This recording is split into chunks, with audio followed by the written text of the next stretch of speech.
Welcome to What Drives You. I'm Kevin Miller. In this episode, unearthing the mystery of knowing what you really want.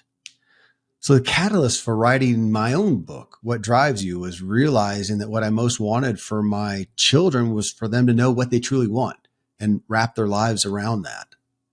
Well, from this inspiration, I also realized that while I had always been very driven, I had often been unclear on what I wanted and what I was driving towards.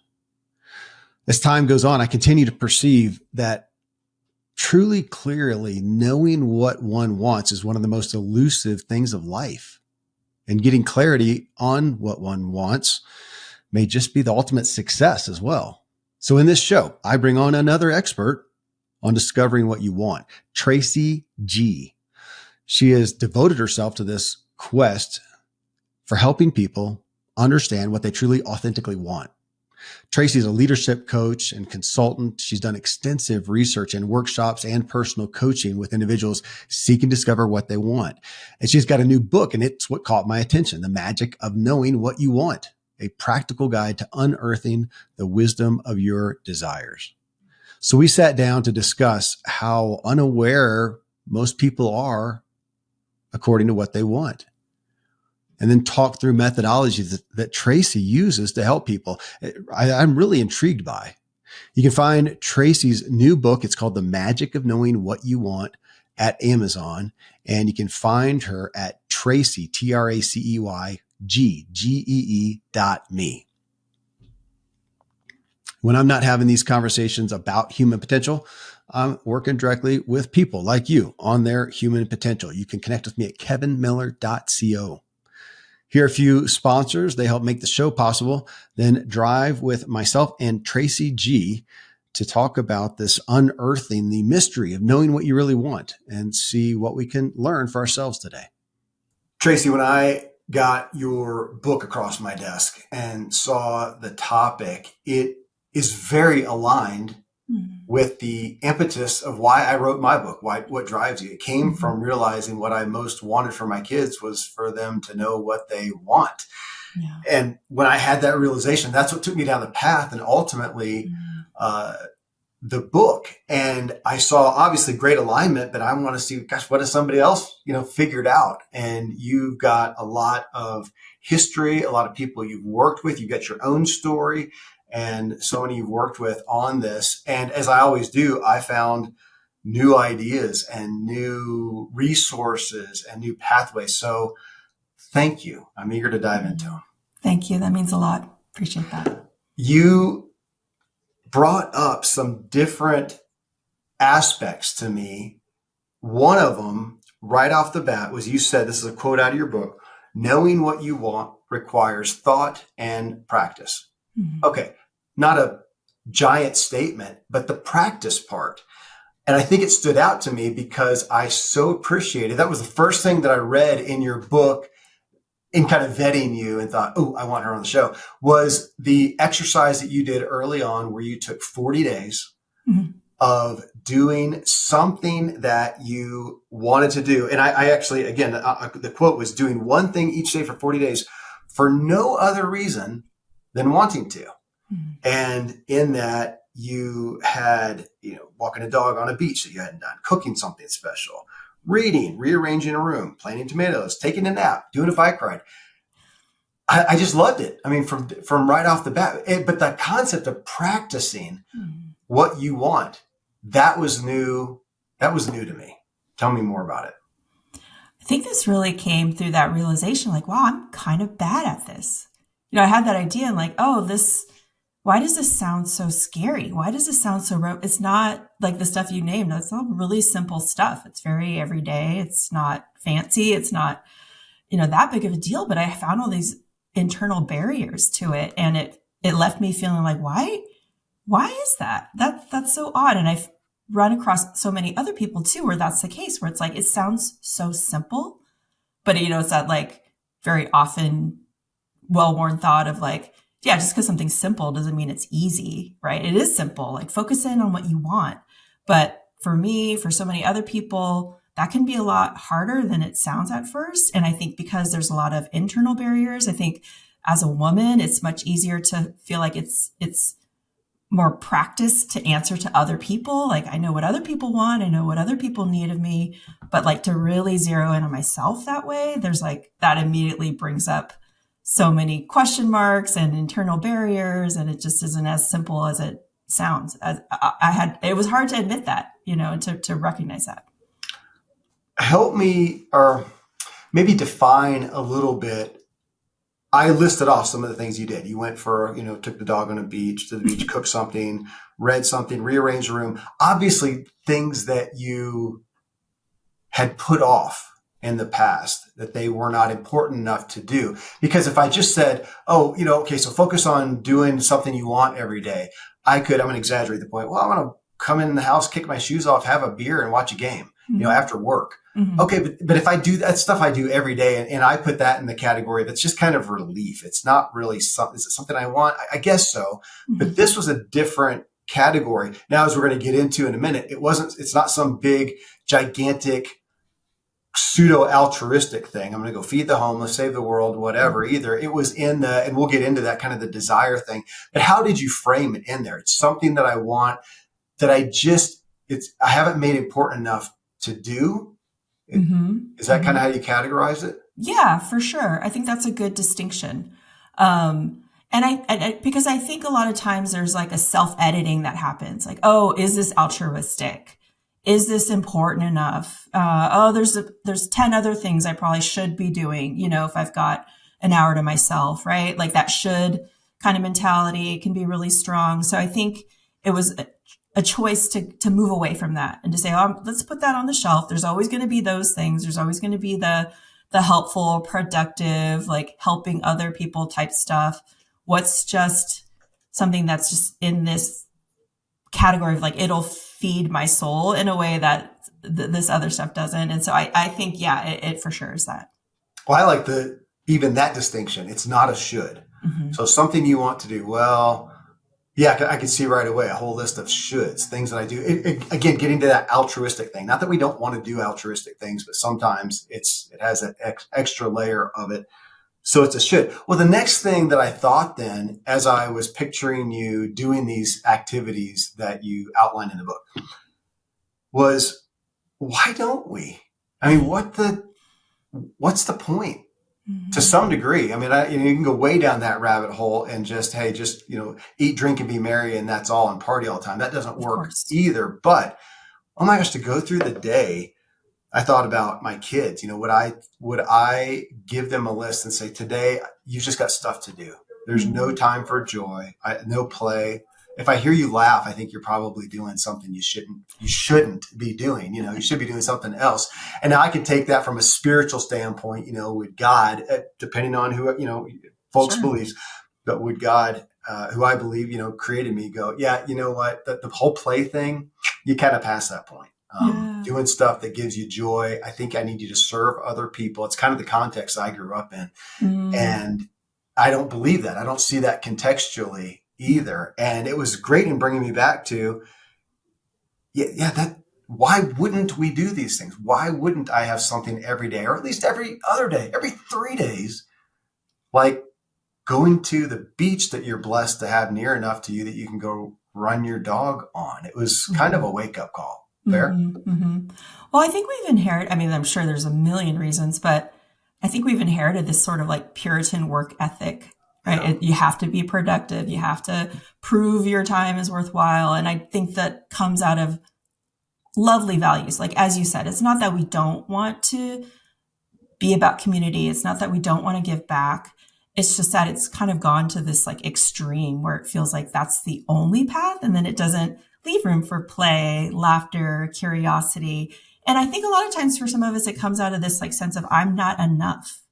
I'm not enough. So then I have to go prove that I, am valuable, that I am lovable. It's like out of this proving of yourself, which I think can be really damaging. There's a book that I love called Laziness Does Not Exist. And the author does talk about that, like some of the roots of that type of thinking of like, it's always like push, like, and again, I love a good goal. I love being productive. I love all that stuff, but I think it can go too far. And so when we're just very binary in our thinking, very black and white, it doesn't leave enough room and nuance for like the full human experience and potential, which I know that you're all about and your work is really centered on. Well, and you just are helping pull more out of it. I've got kids. I've got one who is in, oh heck, I think seventh grade, and one that's in 10th grade. I don't know. They're at the same school, but my older son, he does not have PE class. She's still in a young enough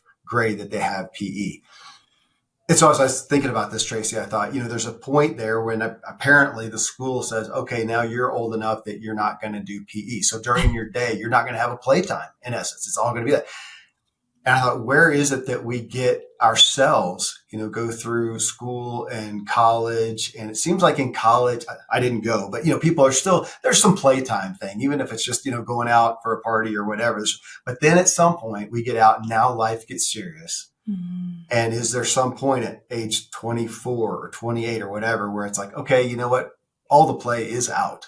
Yeah. All the doing something fun for yourself. Now it's just responsibilities. You get a place to stay. You work for the day to pay for your stuff. You might get a little relief, and entertainment is kind of the main thing. But doing something, there's like a cutoff point. And it feels like culturally, and I've done it myself, mm-hmm. that I did do that. And it makes you help me come back to that. It just doesn't make any sense. And yet why have we culturally bought into, well, I guess that's where the grind comes from, right? We just do the grind. Yeah.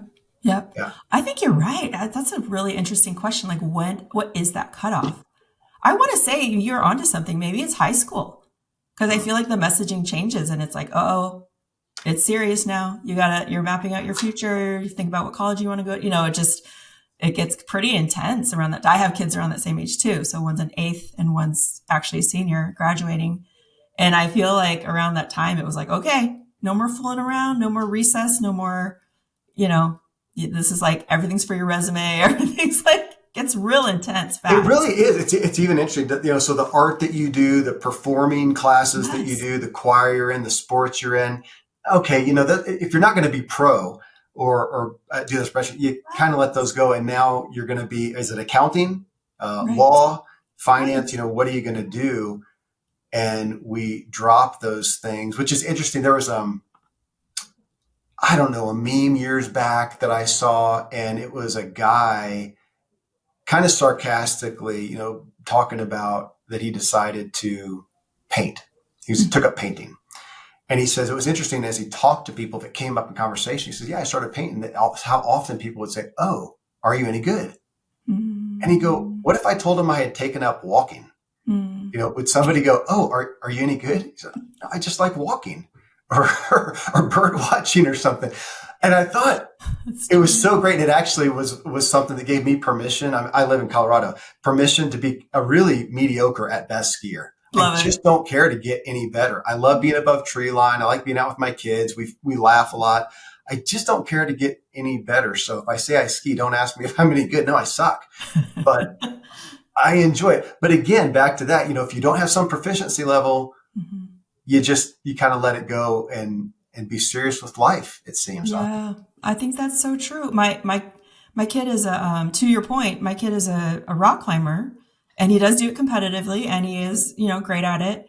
But it's just been fascinating to hear people respond to that and say, oh, but that's too bad. Like, he'll never get a scholarship for that, for college. Wow. And I'm like, oh, that's so interesting. That's such an interesting response. And I'm like, yeah, that's true. But he loves it. He's really like, it brings him this deep joy in his life. It's really engaging for him. He loves to challenge himself. Like, it's so part of like who he is and what he's excited about. And I'm like, oh, that's really interesting. But yeah, it won't yield a scholarship to college, but I think there's a lot of other really great things to celebrate, even though that's not the case.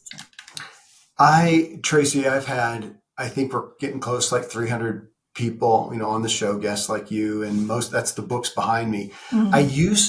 I don't know how many years that I did it, but I used to do a part 1 and part 2, and a part 2 with a guest I called it the Habits and Values Show. Mm-hmm. And I'd go through these, key areas of life, health and wellness and finances and relationships. Yet the last one was a personal area. Like, what do you do just for you? And, hobbies, interests, whatnot. And I was interested in that the vast majority of, so these are people who have pursued something they care about enough to, as you know, the work it takes to write a book and go through the process and bring this to light. So fairly accomplished people, let's say. And the vast majority of them were very clear on things that they did for them that inspired them. Once in a while, there'd be somebody who said, "Hey, that's a hard spot for me." So they said, I do like my work and I tend to do that a lot and I don't have an area. And they always said it just like I am, with kind of a grimace. Like they knew that was maybe a red flag, that they didn't have that interest. My point being, though, that these, if we call them, high achieving people or successful and how you define that, but enough to be here on the show, they were almost all pretty clear. And a lot of them were really avid. Like, oh yeah, I never miss dancing, in the week. That's a rock solid. Nothing gets in front of dancing or gardening or my athletic endeavor or whatever it may be, that thing that they want to do. And it helped me get out of, I'll call it a rut that I had gotten into, where I had just gotten pretty serious and intense. What have you found with people in that regards? I just think that's so generative. And again, I think there's like our society, our culture is like pushing us towards like, this has to be productive in some way. There has, or even like this has to make money in some way, even to that point, right? Like I talk about this a little bit in the book, where a lot of times I interact with people who have an interest or desire, passion, whatever you want to call it. And one of their internal barriers to it is like, but this will never make me any money. This could never be my job or my full-time career. Therefore, it's not important. Therefore, I'm going to ignore it. I'm not going to pursue it at all. And I just find that so tragic. Like, that's so sad to me, because who you are as a person, like there's a curiosity behind that. There's something about who you are that's coming through in that interest. And even if it never makes you a penny, I still think that's valuable. I think that's still worth exploring to see what could be behind that and where's that coming out of and what that adds to your life. So yeah, I love that you're asking people about that, because I think that's just a really easy kind of trap to set for ourselves and fall into. Well, looking at the whole concept just of what you want, I also appreciated your, I was actually going to say frustration, but you didn't share that. That may be me. I'm projecting. But your quandary, I'll say that you shared in finding out how difficult that was, how hard it was for people to quantify, really. I was going to say, I don't know if admit is word, but maybe quantify, which I have found that. I feel like to some degree asking people, to clarify what they want is kind of like asking about goals, which is, I think, the last chapter or two in your book talking about goals, that it sounds good, but it just feels like hard work. And that seems, and I feel like if we step back out of that, how weird is that we're a culture that is so out of touch with what we actually want? Because if we don't know what we want, then actually, I hadn't thought about this till now. Maybe you can tell me or ponder with me. If we don't know what we want, then what are we doing? Are we just robots fulfilling the grind of life for who, for what? For our families, I guess, for ourselves. But if we don't know what we want, it just doesn't make sense. Yeah. Yeah. How do you? I'm with you. I don't think it makes a lot of sense. And I literally had someone yesterday, I did a workshop on the book, and that was their thing. Like, well, I guess the message that I sort of have internalized is, you finish high school, go to college, get a job. I've never thought beyond that. What do I want? Like, and it was sort of this like wake up moment for her, realizing, wow, but there's so much more underneath that. Like, what do I want out of my career and why? Or what do I want out of my life even? Like, I think, yes, I'm with you. And I think it is so difficult because, again, as I talked about in the book, the space we're in, which is like personal development, that kind of good stuff, most of it that I found is like, it can be at times, I think you have a different approach, but like it can be predicated on, you already know what you want. So it's like, here's the plans, here's the tactics, here's the habits, here's the, wake up before 5 and get to it. It's like that kind of advice, which I know we're both like not super fans of. Um, but yeah, it's like sort of like with that assumption. You already know what you want. And now here's like the rigid sort of structure to make it happen. Or it's like, no, to be somebody that is, giving back, you need to ignore what you want. Like I've literally read books that are talking about that, or heard sermons that are like, no, no, no, no. Like this is the anti path. Sure. The die to self. Yes. Yeah. Yes.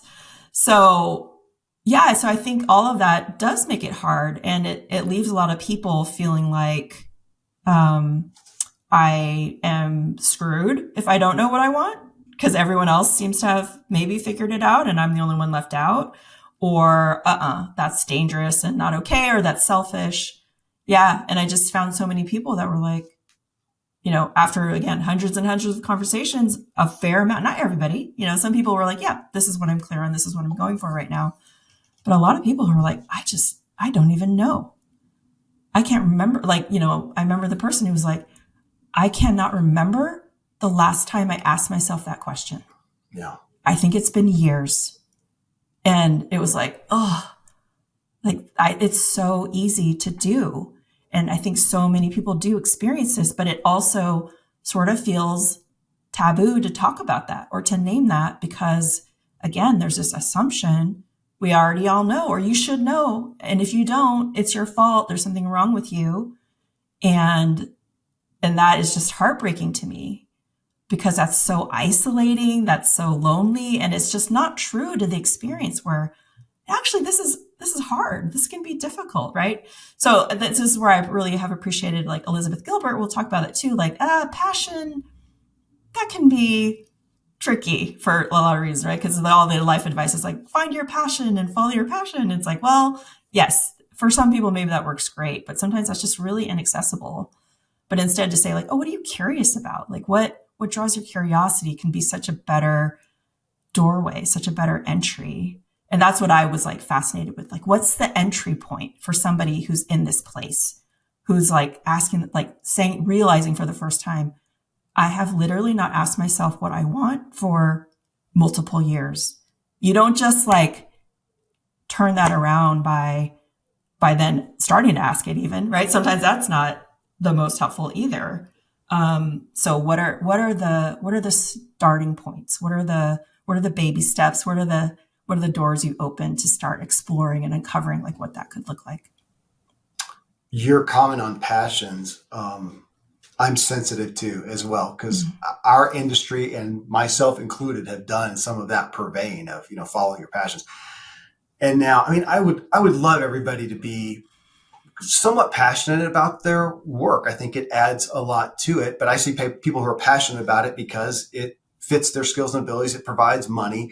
It's not the holy grail in and of itself, but then it helps support, the other things that they do. But the concept of, I did a list one time, Tracey, of I don't know if I said passions, but things that I really care about. It was this long list. But how many of them do I want to do vocationally?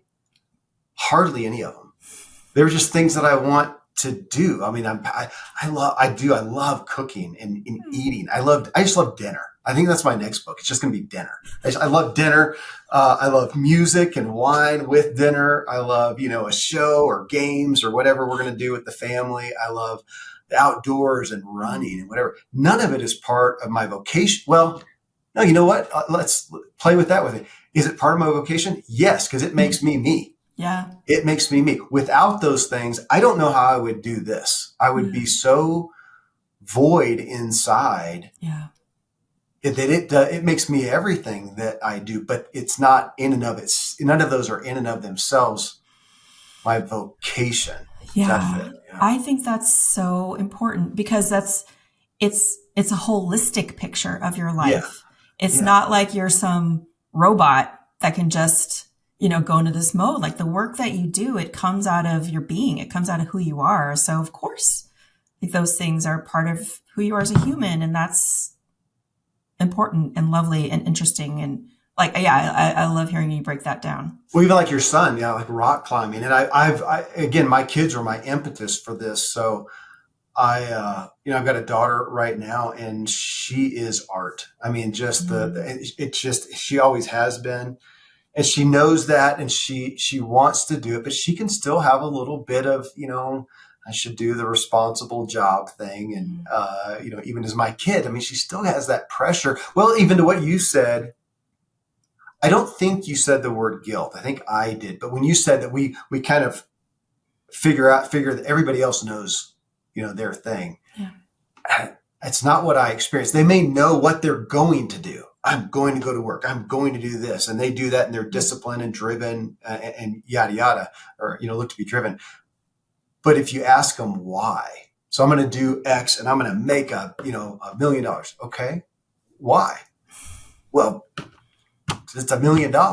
Okay. It could be a brick. What's the point? Mm-hmm. And they don't often know that. So back to your point. Okay. What is it you truly want? What are you working for? What's the $1 million for? Or what are the 6-pack abs for? Or what's the relationship? What are the kids for? Yeah. Why are you having kids?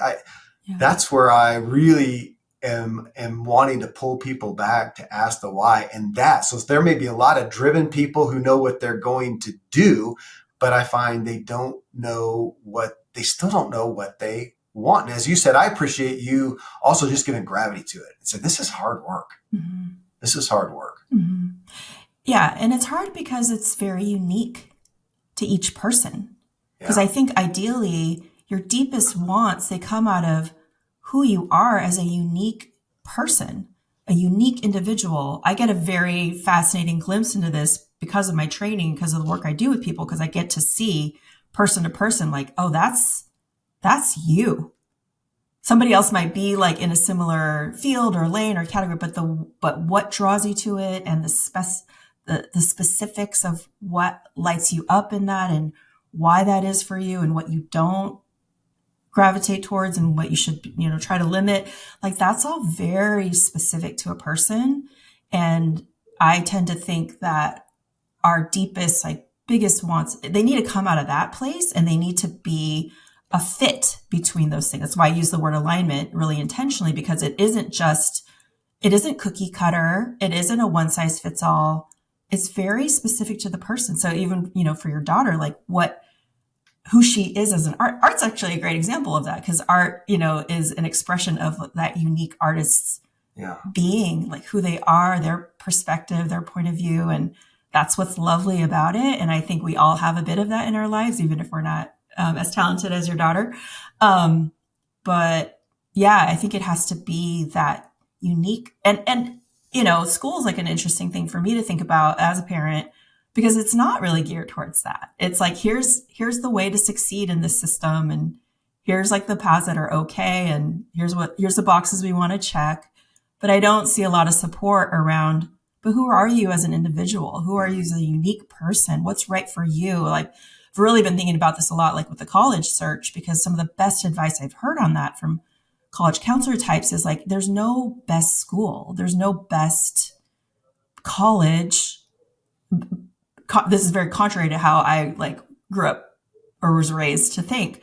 There's the right place for a student. There's a right place for the right kid. So the ideal is you find your fit. You find the place that is made for you. Yeah. Don't contort yourself to fit what you think some school wants you to be. Like, be who you are, and then go find the place that matches that. And I think there's a lot to be said for that in this work too, which is to say, yeah, figure out what is that unique thing that you bring to the world, because it's different than everyone else, and live that out, because that's going to be your best way to contribute. So that's why I also don't believe in like a strict sort of division between what you want and what you can give, because I think ultimately down the road they kind of weave back together. It's just that sometimes you have to give yourself a little space not to put all that pressure on it to like answer all those questions immediately. But I tend to think that when you give space to that, then you start to find your unique way to do that in the way that also is what it looks like for you to thrive as a human being. Totally agree, Tracey. And yeah, you said it's so, what we want is so specific to us. And I think, again, as a culture, we have so much pressure to want the norms, to want what everybody else wants. I mean, at this age, you're kind of supposed to be here. You're supposed to have this type of place, this type of car, this type of economic level and social setting and relationships and kids or a dog or whatever. And it feels like it doesn't leave us permission to question what is it that we uniquely want. I did want to pull out, you said, I like the word that we, in this industry that we're in, that it often presupposes that people know what they want. I'm a fan of James Clear and Atomic Habits. And yet I took that and said, and it presupposes that there's something that we want enough to create good habits to begin with, which I think somebody would say, well, I want to be, fit and trim and six-pack abs. So the habits book help me. Okay, but that's still a means to end. Why do you want that? Mm-hmm. I mean, at the end of the day, if there was nobody on planet Earth, are you just going to sit down and stare at your own six-pack abs? I mean, I assume that there's a payoff you're looking for here. Oh, yeah, I want maybe a relationship.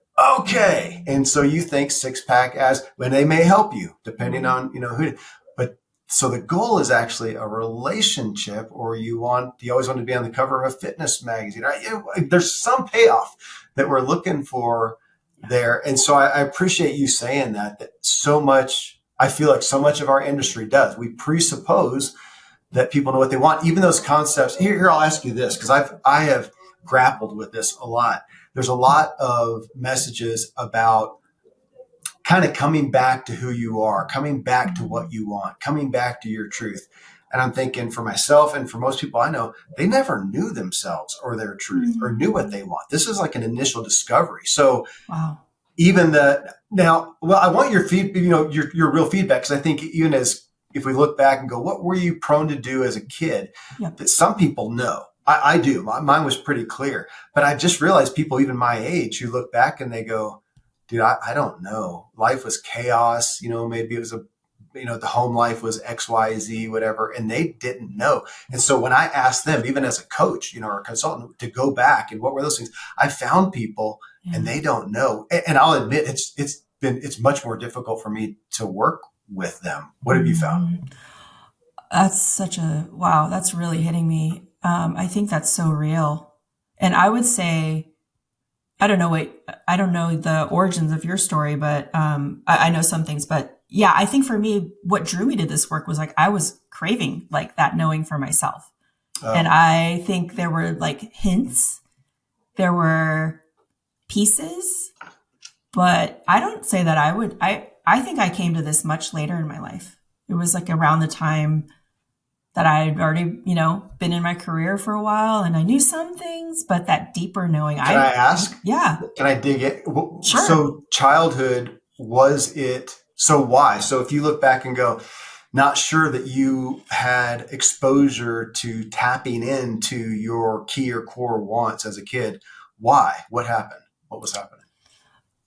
A lot of different factors. I think some of it's how I'm wired. Some of it's just my personality, that I'm sort of wired to sort of care about external expectations and want to fulfill those. Right. So, in school, like teacher wants me to do something, no question. Like, of course I want that, of course that's what I'm going to do. And there was no, sort of second thought. Right.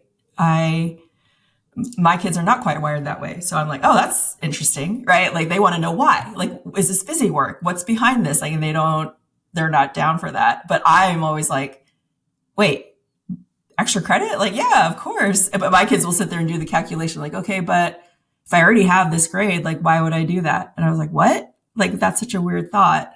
What was your upbringing? Mom and dad, who brought you up? Yes, mom and dad, immigrant parents. So they immigrated from southern China and Taiwan. And so I think that's part of very common to like second generation Asian. Well, I was going to ask, was your exposure, because you said you don't know what my upbringing, necessarily was. And I was wondering, okay, what was yours? And was you I'm going to be, how can I be sensitive and politically correct on this, but would it be fair to say that, they came over here and they did the grind to provide, and life was not full of a lot of play and want and frivolities? Is that fair?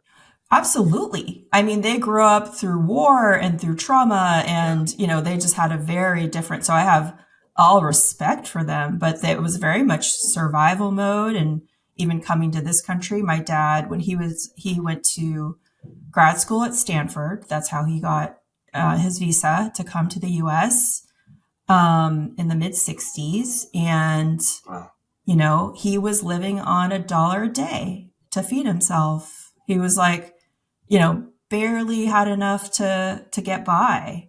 And so I think just their experience, their mindset, and their response to that, out of love for us too, was like, you work hard. Like there's not space to like think about something like, what do you want?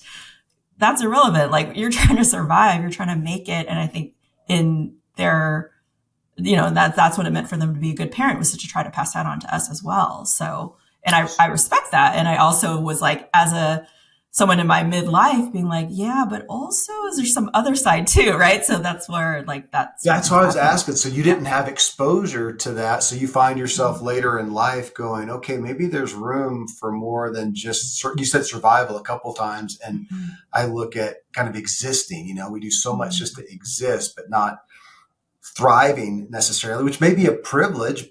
But if we have it, I like to see people use the word who are alive. We'll get into that in a minute. And because it's interesting, Tracy, because my upbringing was with parents who came up kind of in that Mm-hmm. upbringing and who were very tuned into doing things that made them feel alive. So I saw this. I never saw my dad do a day of work that he resented. Wow. He was always self-employed, always doing something he was interested in. Wow. And that's all I knew. And it was later in life when I found out, oh, that's not everybody's experience. Not at all. And I wanted to, so we're coming from different ends of the spectrum into the middle of wanting what we've experienced, for other people to have that. And of course, my first muse was my kids. So yeah. I like that. We make a good team. I love that. Yeah. That's great. Interesting.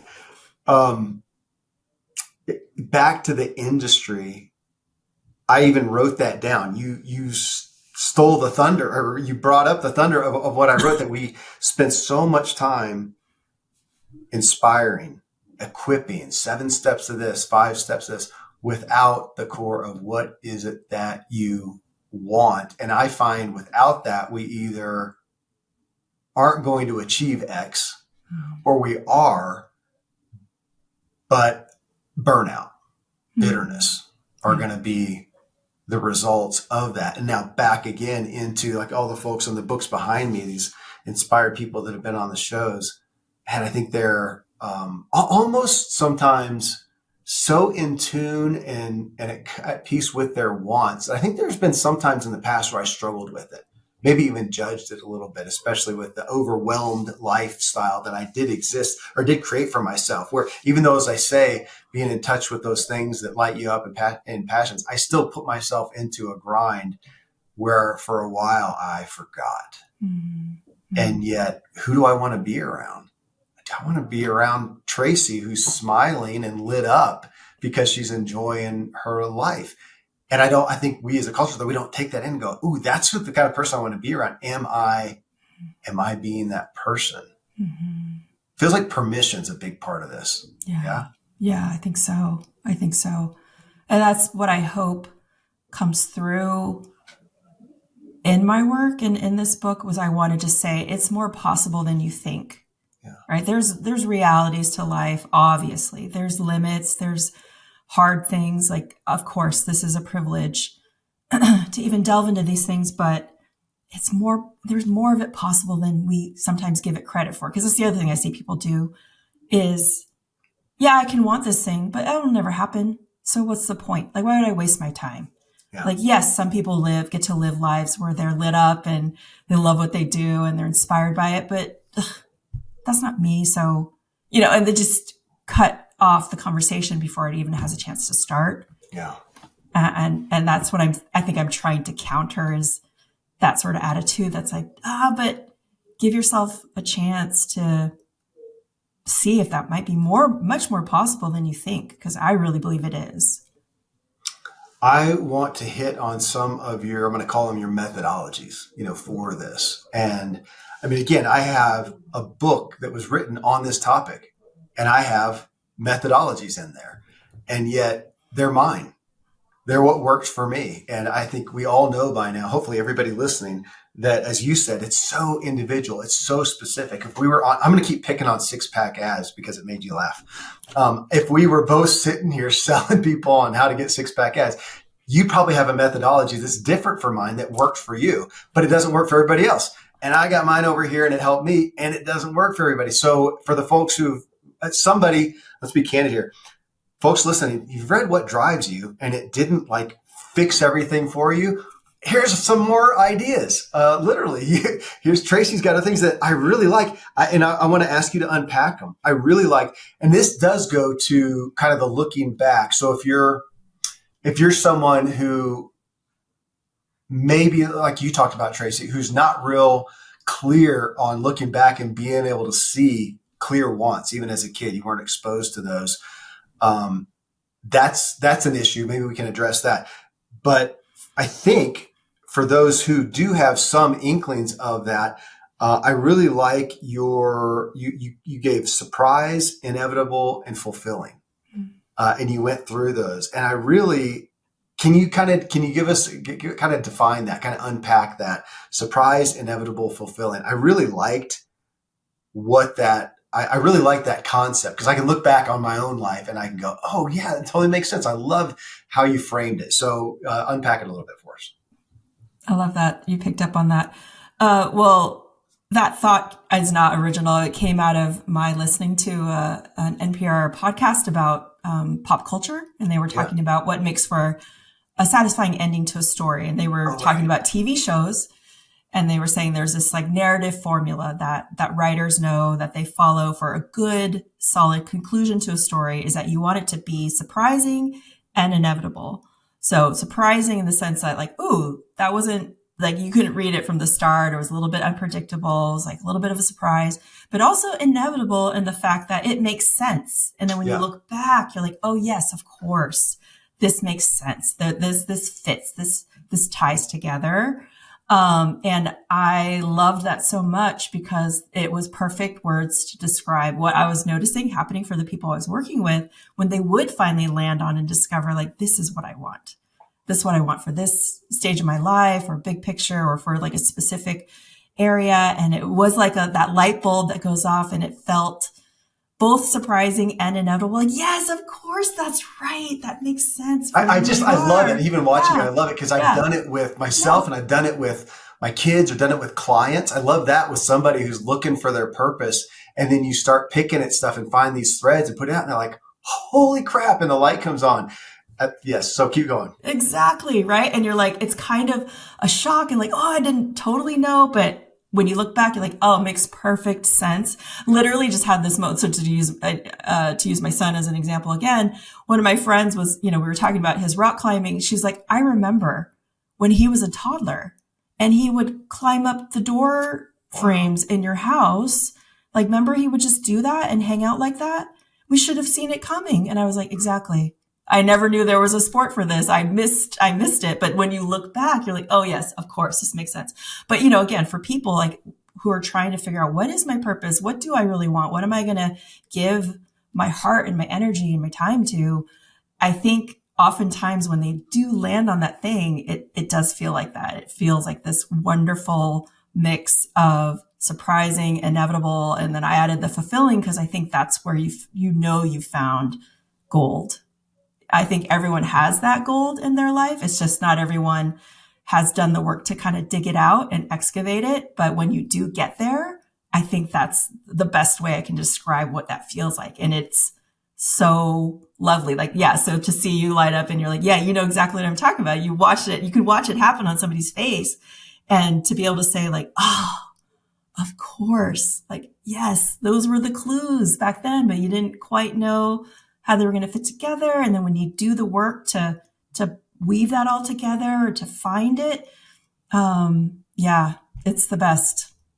It never gets old. It never gets old. And I have, in that, Tracy, I have found in working with folks that, well, gosh, working with folks, and I've seen it happen with myself, that sometimes it helps and is even needed to bring in people who know you, whether Yeah. that's your parents, your siblings, your spouse, or whatever, to go, gosh, I just can't see it. I'm working with Tracy, figuring out what I want, and Yeah. what have you seen me wanting?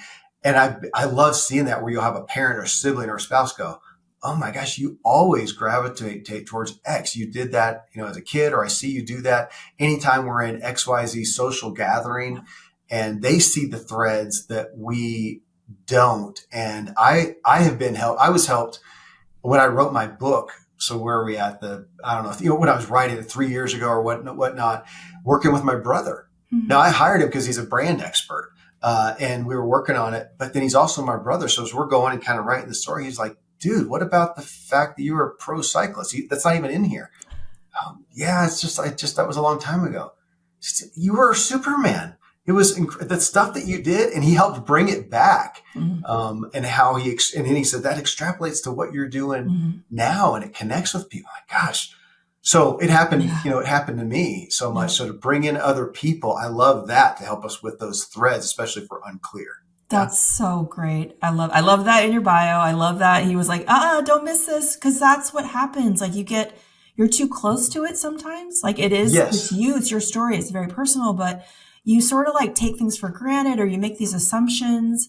And it's just, I think all of us are helped by having community and people and relationships that can mirror back and say, oh, no, no, no, don't dismiss that. That's a big deal. Or, oh, I see you light up when you talk about this in a way that I don't see elsewhere in your life. All of that is just, it's so valuable. It's the biggest honor, I think, in the kind of work that we get to do, which is to be that mirror and say, like, ooh, don't miss that. That's a big deal, what you just said right there. Like, come alongside someone to highlight. And again, a lot of times we take things for granted. I'm trained in strengths. Like, that's one of my certifications, is to help people sort of unpack, like, what are your strengths? Name them and such. And I cannot tell you how many times people just, oh, I didn't realize that was a strength. I thought everyone could do this. I thought everyone felt the same way. And I'm like, not even remotely close. Like, so it's just, yeah, you're too close to it sometimes. It's like missing your nose because it's on your face kind of thing. Like you need other people to help stir up that thinking. And I'm such a huge believer in that, to have those kinds of relationships. That's why even I think, if I had to guess, like, why we write books in the first place, right? To help hopefully be like a partner, to say, like, hey, don't miss some of these things, because it's so easy to do. It's just human nature. I saw you were talking about strengths. I saw that you also utilize and are licensed with Working Genius, Yeah, correct? that's right. I am such a fan. Of course, I appreciate Patrick so Mhm. much. He Mhm. was on the show. I don't know how many times he's been on the show, and Awesome. endorsed my book. God bless him. I saw that. Yeah. But the Working Genius, so we had him on when he did that. So Patrick Lencioni, folks, and my listeners, they've heard me talk about this, but it's workinggenius.com, and I think is it still $25 Mm-hmm. to take the thing? Yep. And that one, to go back to your, surprise kind of thing. When I did that, whenever he wrote the book, I don't know, 2-3 years ago, whenever it was, I was not surprised by the results that I got as far as my Working Genius. I would say, if somebody said, did you know that? I'd go, yeah, but somehow it helped me know it. And it really hit home, one, that those are, what my Working Genius was. And also it was really, for whatever reasons, at that time, significant in what is it? It's your Working Genius, your competencies. And then what's the last one? Working frustrations. Right. Mm-hmm. To show me that, and to show me, oh my gosh, that's my trajectory. I start things, I don't finish things. And yet he made me feel like that's how and who you are. So figure out how to manage that. And so now when I come into the next endeavor, I've got one right now, and I just hold that banner up. Hey guys, I'm a rock star. I'm going to start this thing and create a framework, and we'll get it off. And I'm kind of done. That's somebody else is going to have to finish it. It ain't going to be me. And I so appreciate, that concept. So there's a call out to Working Genius, and sure. finding out those things that fit us and honoring those and not just looking at, yeah, gosh, well, I suck over here. Definitely. And that's where I also so love this work. And you talked about guilt earlier. And that's one of the things that Patrick talks about, which is just how frameworks like this can alleviate that guilt and judgment. Like it goes both ways, right? So we can kind of put guilt on ourselves, like, oh, well, I don't know how to do that. Or I'm, spend all your time and energy sort of trying to fix something that really is just part of who you are. None of us have all the geniuses. I did have one person try to convince his team that he did. Other than that, most of us know, like, no, we don't have it all. We're not the end all be all. Well, it does. On that, you saying that, I mean, it was, I laugh about it, but when I saw that it was in my frustration, tenacity, it was my least finishing things. Well, I mean, that's the consummate thing that I dealt with too. I mean, you go to my house and there's lots of projects that are started and the framework's there and it's functional that have never been finished. And I don't want to finish them at all. But now I'm looking and going, okay, I'm going to start. Let me get somebody who will finish it because it is good to have a finished project. We need that to happen. Definitely. But to not feel guilty, it helped me in that. Definitely. Yeah. And I'm sure you can finish things. Not like you can't. It's just the time and energy that it takes from you is going to be so much more than someone who's like, I love a good finish. I'm good at that. That's like my zone of genius. And they can run with it and do it probably better than someone that, like, yes. And to me, I finished. I had the idea for a car. I built a framework and we're driving it. Yeah, but it doesn't have any siding on it, buddy. There's no heating. There's no radio. There's no turn signals, nothing. Yeah, but we're driving 150. I know, but my hair's going to fall. So. Wait, is that a real example? Well, not with a car, but with other projects. Yes. Okay. Yeah, like a car, maybe like a barn. Hey, we're in it. It's done. Dude, there's no windows. The roof's only half done. I know, but it's pretty functional. Come on. That's so real. Yeah. Yeah. You have great questions in there, and you have the section that goes through. Shoot, Tracey, I'm sorry. What's the terminology? Because I just had this instead of this, kind of this versus this on the questions, like competent questions. How about alive questions? Yes. Pragmatic. Yes. How about imagine? So unpack that section because I went right to the details of it. Love it. I talk about the difference between primary questions and secondary questions. Thank you. That's it. Yeah. Okay. Yeah. Primary and secondary. Yes. And I so dug into it because, well, let me give you the overall premise. This is something that came to me years ago in working with people and again, always seeing it in myself somewhat too, I felt sometimes there's not a good way to say it, but some of the more aware people, it's easy to say intelligent people, but intelligent, aware people that I know are also the quickest to discount themselves. And it hit me, Tracey, when I saw a guy who I was very judgmental about, not very respectful of, and he achieved some things that pissed me off. I thought, are you kidding me? That guy's so ignorant. He doesn't know better than to know he shouldn't be able to do that. And he went and did it. And here we are, the intelligent, world, discounting ourselves. And so when I read your primary and secondary questions, I thought, yeah, we tend to ask these questions about competency, but what makes me come alive? We ask questions that are pragmatic instead of, I love you saying, let's do some imaginative questions, capitalistic questions, not curious, and then permission questions instead of agency, which is one of my favorite words and part of a project that I'm working on. So if I look at that, alive, imaginative, curious, agency, we could spend 2 hours talking through those, maybe unpack the spirit of that in regards to how I'm looking at that. Because I think you're right. We come over here and it's like I guess some people might even say, oh, we're thinking about it, we tend to think left brain and we need to think right brain or whatnot. So play with it with me. Yeah, I'm always fascinated by questions. I love questions. I'm never short of a question. Whenever I meet somebody, I have like a million questions for them. But I just started to notice in the people that I work with that when they try to approach this question of what do I want, which is like this big overarching question, a lot of times what happened what I watched happen was all these other questions would immediately surface. Like, well, what about this? Well, oh, could I do it? I don't know if I can afford that. Oh, that might cost too much money. Like, oh, is this even realistic? I'm not sure. Like immediately there's all these sort of other questions that sort of pop up. And I just watched that happen. I'm like, oh, that's so fascinating to notice that. And I just started to sort of pay attention to what are these kinds of questions that seem to happen, and notice that they were falling into these categories of these types of questions. Like, do I really have permission to do this? Or, I don't know. I feel insecure. Like, and why I felt it so important to name is because if you don't, sort of have a little bit of a critical eye towards those things, or critical is maybe not the right word, but just like some discernment about that, you can let those questions just squash everything, right? Like if you think I'm not competent, I'm not capable, you're sort of asking questions of whether or not you are, then oftentimes it's so easy to just let everything stop there. Like, well, I could never get that role.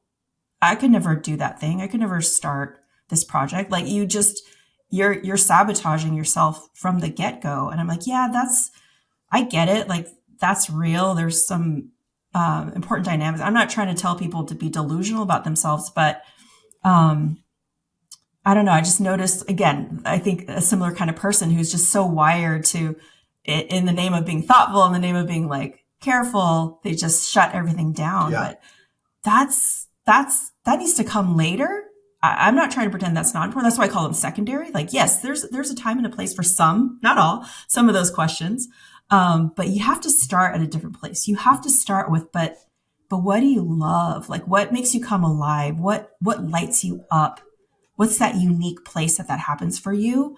And then let competency questions build off of that, but don't let yourself get shut down by those things. So I just was through watching this happen so many times. And I think it's, again, for people who are really like aware and thoughtful and just wonderful people, they just do this to themselves. And there's like then now 100 questions in your head, and that's overwhelming. So I was just trying to break it down and to give another path and to say, yes, like, you don't need to ignore these questions. You don't need to pretend they're not there. Let's face them. Let's look at them. Let's talk about them. And then let's choose how we want to interact with them. So the analogy I use in the book is like, yes, some of these questions are just very, very bad drivers. You should not let them drive your process. You can let them hang out in the backseat, but you shouldn't give them the keys, because they are not going to lead you to anywhere that who you are and the impact you're supposed to make in the world are trying to drive you towards, right? This is, again, one of my core beliefs. I think we're all hardwired to offer something beautiful to the world in our unique way. And we don't get there by shutting ourselves down with insecurity or constantly questioning our competency. And again, like you and I probably have interacted with similar people, like they're brilliant. They have their geniuses. They have their strengths. It's just that they're so used to discounting them or undercutting them, so just it's like, let's try to be a little more thoughtful about this part of the process, because if we're not, these questions like overrun everything. Okay, I'm going to hit them again, that you have competent questions we tend to ask instead of questions about, what makes us come alive, pragmatic questions instead of being imaginative, capitalistic instead of being curious, permission questions instead of agency. And I appreciate, though, you said, okay, but those first ones, you're not discarding those. And so it brought to mind an analogy that I used to have. Really, it was working with entrepreneurial ideas, people who had an idea to do whatever. And they would often be frustrated in sharing that idea with a spouse, a parent, a friend, or whatever. And they, of course, so often right away get the, yeah, but what about this? And what about this? And I really frustrate myself with that. And so I had this perspective. I said, okay, if you're going to talk with a group of people, or said, I'm going to, create groups of people, and I've done this, and said, okay, here's the idea. Here's the concept. And we're going to spend 30 minutes, an hour, whatever it is. We're going to spend it talking about it. Only talking about ways that it could happen. That's it. That is all you can do. I know you can think of, concerns and ways it couldn't happen, but only doing that. If at the end of that time, we haven't come up with enough relevant ideas, then we kind of know that it's probably not going to fly, or we can then spend time talking about the problems, the risks, the whatever. And you reminded me of that, of saying, okay, let's first start with the questions of what makes you feel alive. Let's just do that, kind of exhaust that, whatever. And then we can come over to the competent questions. Is that fair to look at it that way? Let's give this affirmative action in some sense. And then we can also be critical, skeptical, whatever. Definitely. Yeah. I think it's again, I've watched this happen with people. It's such a different journey, different path to be able to start with that. Like what is that? Like what makes you who you are? Who are you at your best? Like let's really hone in on that. Let's understand that. Let's give words to that. Kind of like what you're saying with the working genius. There's just something when you're able to articulate that about yourself that it just helps you know what you're looking for. So I'll call this sort of like a calibration process. How do you make sure that that's happening for yourself? And then, yeah, sure. Maybe there's a time and the place for, okay, great. So then what skills would I need to build for that? Or is there a certification I need to get in order to make that happen? Or, competency questions that sort of address those things. That can be fine. Again, I say some because a lot of times some of those competency questions are just thinly disguised, like, I'm terrible. I can never do this. Like, I can't pull it off. Right. So you have to be a little bit careful, but I think some of them have some value as far as being able to say like, great, then how do we support this? Like, how do we help this happen? But that's a very different energy. It's a very different kind of way of thinking than living in that, like, I don't think this could ever happen. I watched this happen with someone I was talking to, and they were like, I know what my dream job is. I don't think I'll ever get it. I don't think anyone will ever hire me for that. I don't think I'll have the competency or the credentials. I don't have this in my background. And just naming everything they didn't have and all the reasons why it wouldn't happen based on like, their own sort of self-assessment of their competency. And again, I just think so many of us do that to ourselves. And it's interesting that you reference like being entrepreneurial, because I think so much of being an entrepreneur is you have to kind of push that to the side. Like I think it's very human to wrestle with those kinds of things. So I'm not trying to say you need to pretend that that's not there or whatnot, but yeah, I think you have to not let that be like in that driver's seat, because that doesn't usually lead to anywhere great or generative. On the flip side, like I said, like if you've identified like this is what you really want, like great, focus on that. Like focus on how great that feels when you're doing it. And then you can like add, skills or whatever, what have you to bolster that. But that's, again, a really different way of interacting with that type of question. Well, I like how you say it. Yeah, it reminds me of kind of looking at the entrepreneurial thing again of let's start off talking about possibility and opportunity. Yeah. We'll get to risk. But let's start over here and lead that way. If we start with risk, we're more likely to shut it down before we even get to the possibility over here. And I find myself doing that with clients where they'll talk kind of like you said, well, I kind of know my dream job, but hey, I said, no buts.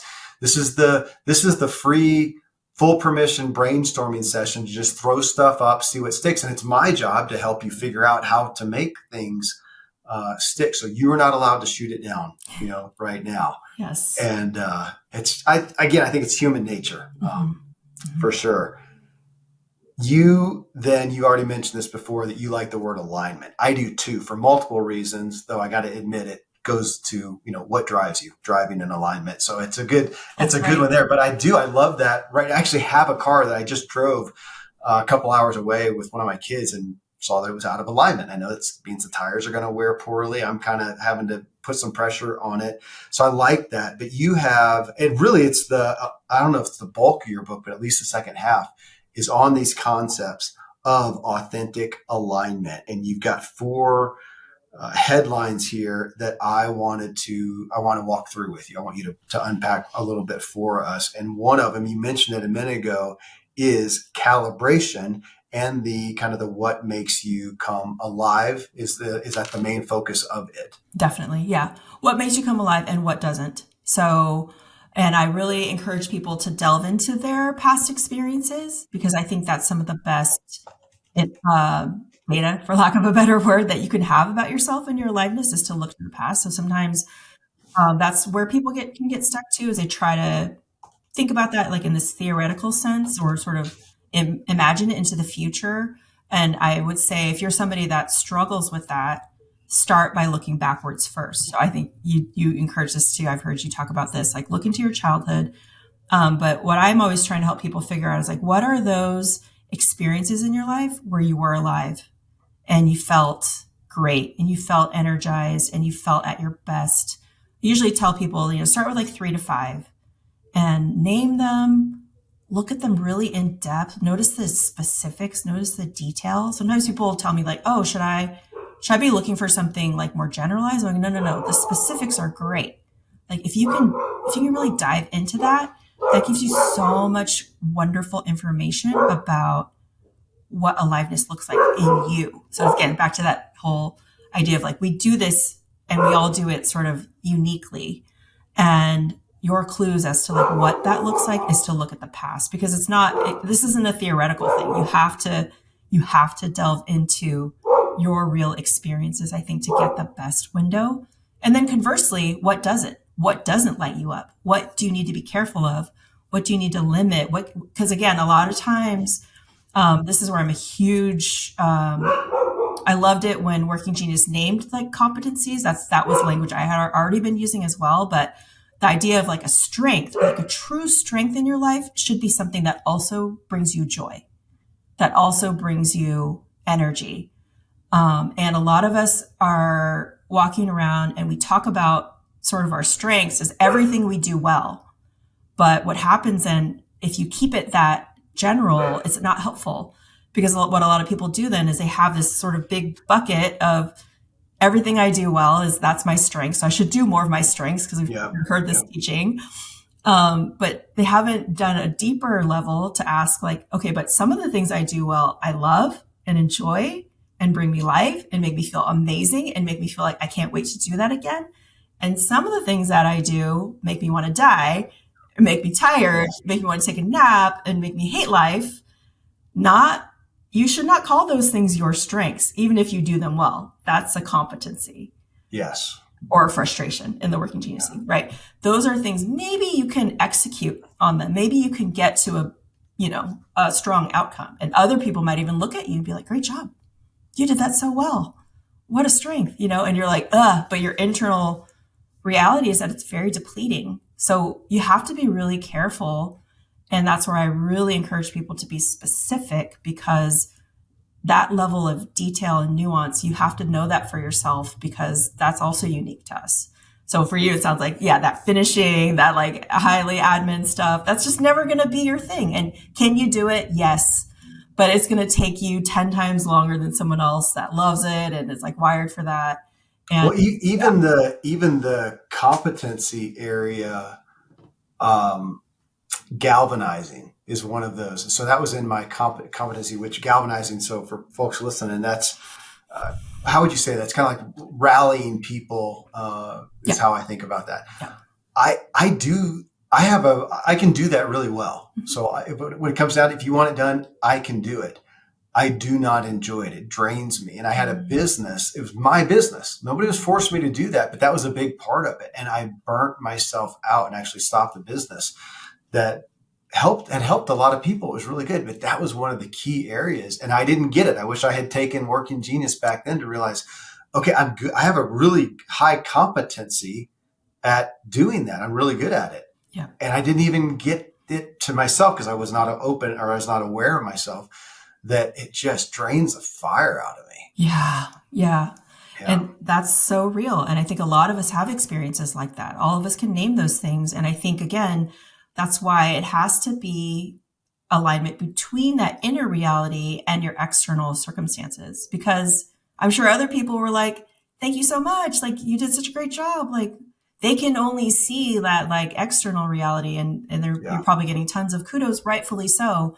But nobody can see into that internal reality for you. And that drain is so important. I recently talked to someone it really affected me. I was talking to this gentleman who he was 65, so just newly retired, had been very successful in finance and built, all the things in his career, and was I think a very strong leader of his church and, member of his community, all this stuff.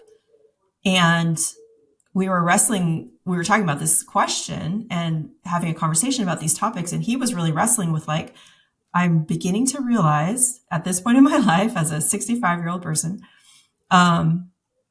that the things that I really love and enjoy and that light me up and make me come alive, and the things that other people want me to do and affirm me for and say that they want me to do more of are two different things. And the thing I'm asking is, does that difference matter?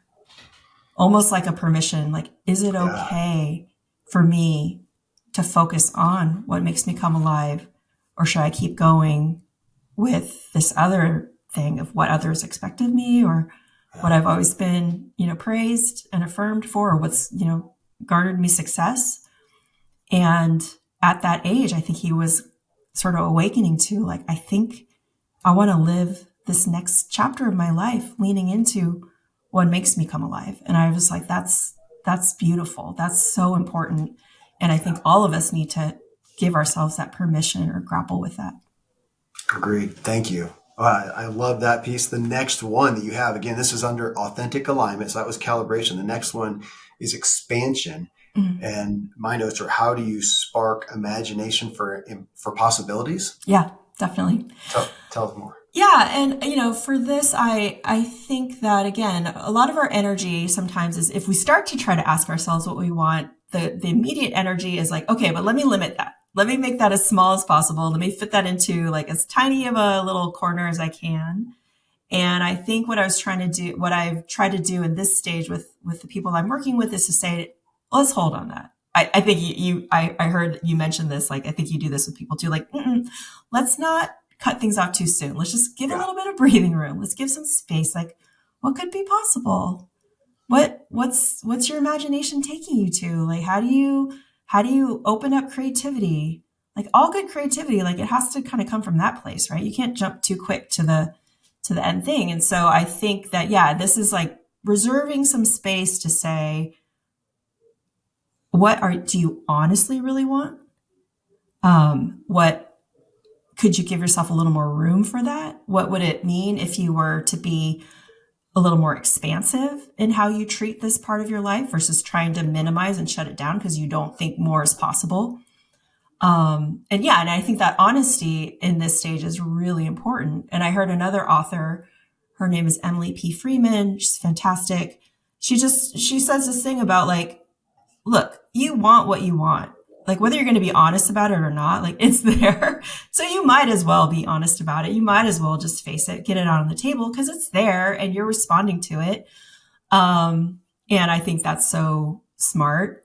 And a lot of times we just don't do this because, again, the assumption is that's why I also really talk about this idea of abundance and how do we conceive of that? How do we picture that? Because I think when we're living from like a scarcity mindset, then it makes sense. Like, limit what you want, like not very much is possible. Like, there isn't a lot out there for you. And again, sort of like our assumptions about what's possible in the world, they come from that. But if we instead learn to see like, oh no, but there's also abundance in our lives. Like, that's a part of our world, our universe, however you image that.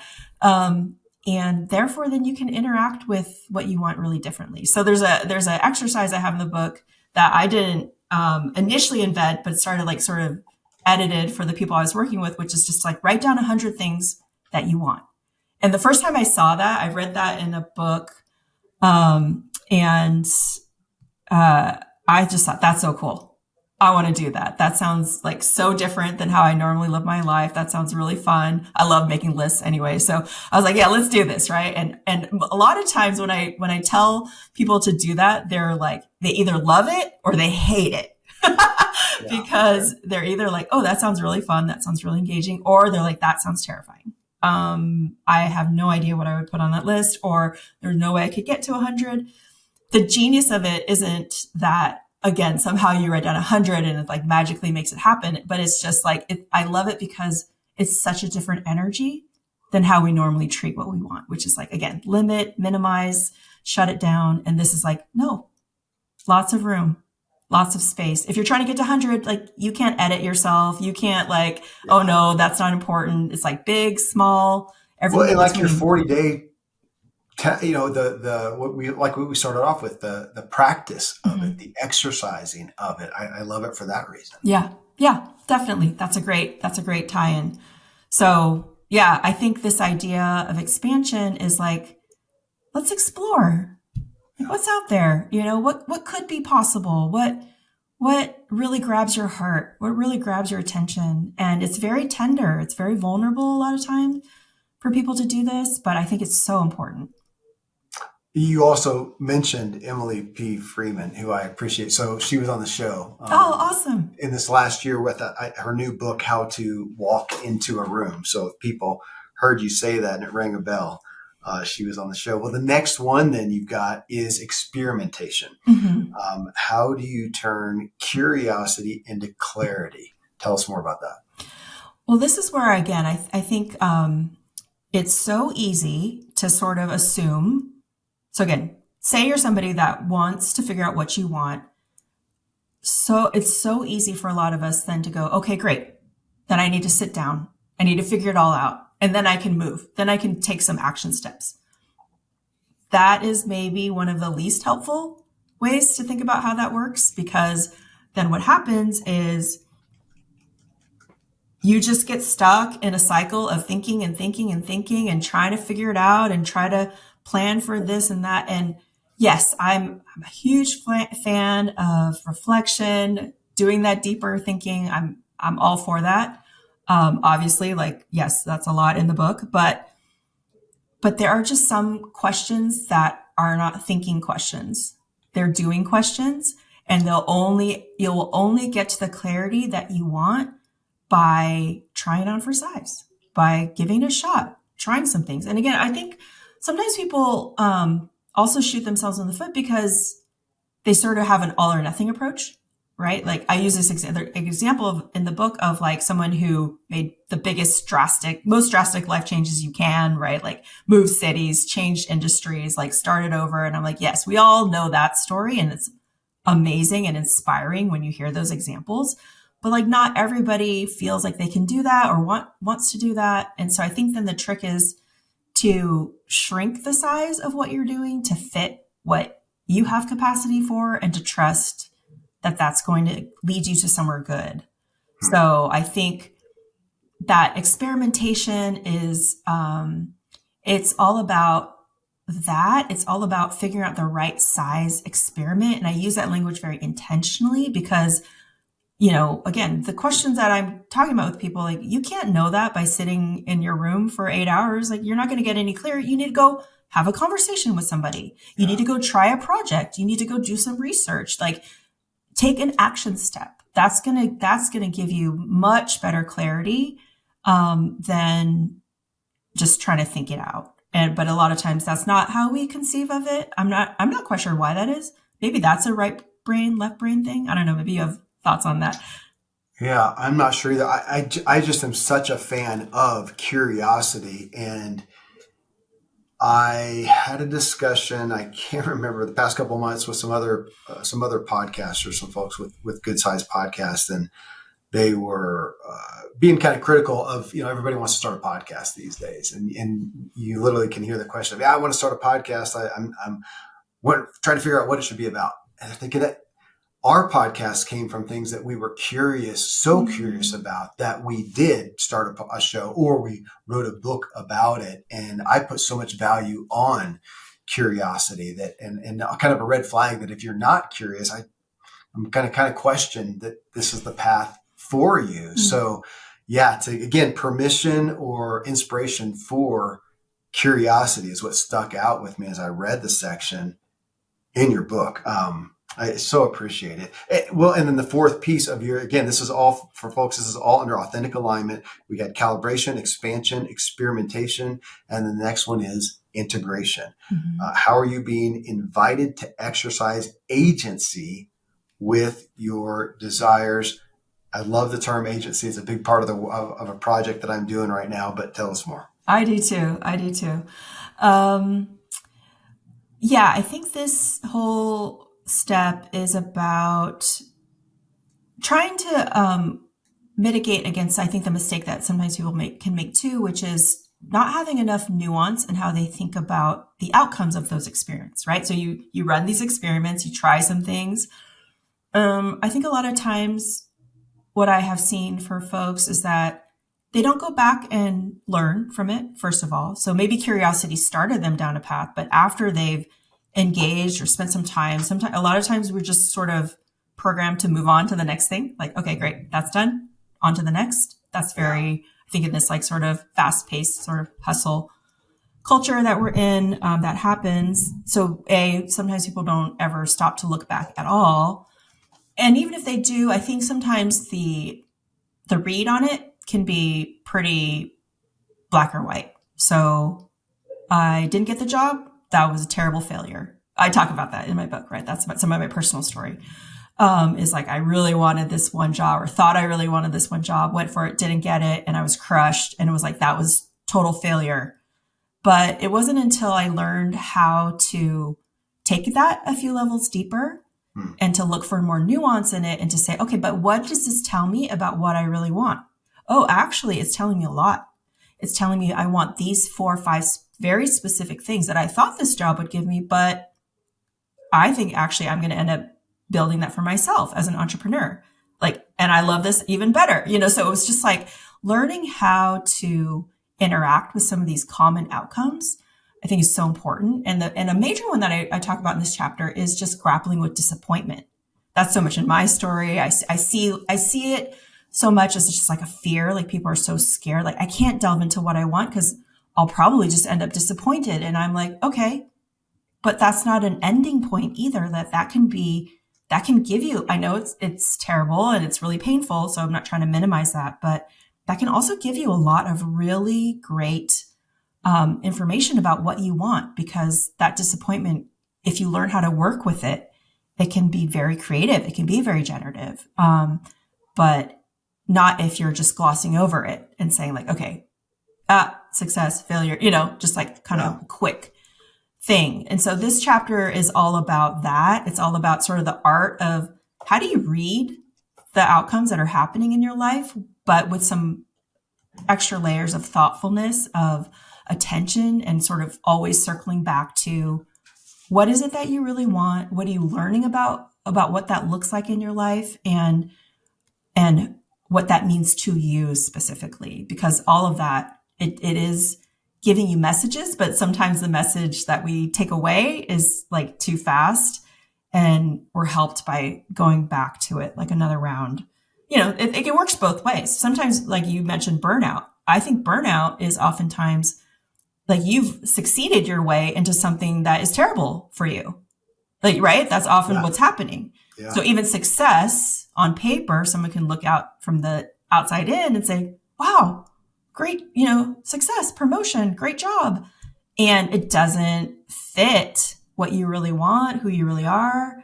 And yay, congratulations, you've succeeded into something that's actually terrible for you in the long run. So I think it's learning how to be more nuanced in how these outcomes shape our thinking. And again, always coming back to what that teaches you about what you want and what that illuminates about that whole process for you, because that's where it becomes real, right? Like it gets tied together into the reality of life, which is so important, but we often stop at that step. I love all that. I did hone in on the aspect of failure and challenge and learning from that. My focus for so long, Tracey, was I wasn't dissuaded by failure at all. I'll risk things that they don't work. That's fine. I'll go on to the next thing, and they wouldn't dissuade me. And a lot of times I realized in retrospect, I didn't stop though and learn. I didn't learn, which means I repeated a lot of the mistakes. So they didn't bother me, in essence. I mean, so I was just focused on that. I'm going to go and figure out what does work, like Edison, 1,000 failures or 10,000 or whatever he did, and then go figure it out. And I did that. Didn't learn though. And so even your term integration is one of my focal points right now. I mean, that's, in this industry, this is what we do. Right now, people are listening to this and they're becoming aware of more knowledge. It's great. That's the start. Doesn't mean you learned a thing. Yeah. You didn't. Hearing it and being aware of it, having it in your conscious is not learning it. Learning is actually application and testing it and trying. So thank you. That's, I love the concepts here. I actually have a client right now that I'm going to bring one of these. I'll give you credit. Okay. I'll send you a portion of the invoice. But thank you for this, for what you're doing. Obviously, we'll be telling people, go get the book and talking about that and putting that in the social media and all that. Is there another main place or two that you would want people to connect with you? Hanging out a little bit more on LinkedIn these days. So that's been kind of interesting. My main place that I'm online is Instagram. So traceyg.me is my handle. And I like to chat with folks there and interact. Yeah. Okay. Okay. Well, I'll do that. So thank you. Well, hey, thank you. Thank you for putting this out. I so appreciate your stories. It's so neat for me to hear us coming to a similar thing from different angles. Yeah. I appreciate that. And I appreciate having another resource for helping us all, including me, continually figure out more and more of what we want. So Tracey, thank you for this. Thank you, for Kevin. the time. Thank you for teaching me. Thank you so much. This was such a joy. Friends, thanks for joining us on this drive. Again, that's Tracey Gee, TraceYGee. And you can find her at traceyg.me. Her book, The Magic of Knowing What You Want, you can, of course, find at Amazon or wherever you buy your books. Got a question or comment on this episode for myself, for Tracey? Just let me know at kevinmiller.co. Until next time, I hope this episode helps you drive further, and most of all, enjoy the ride. Yeah.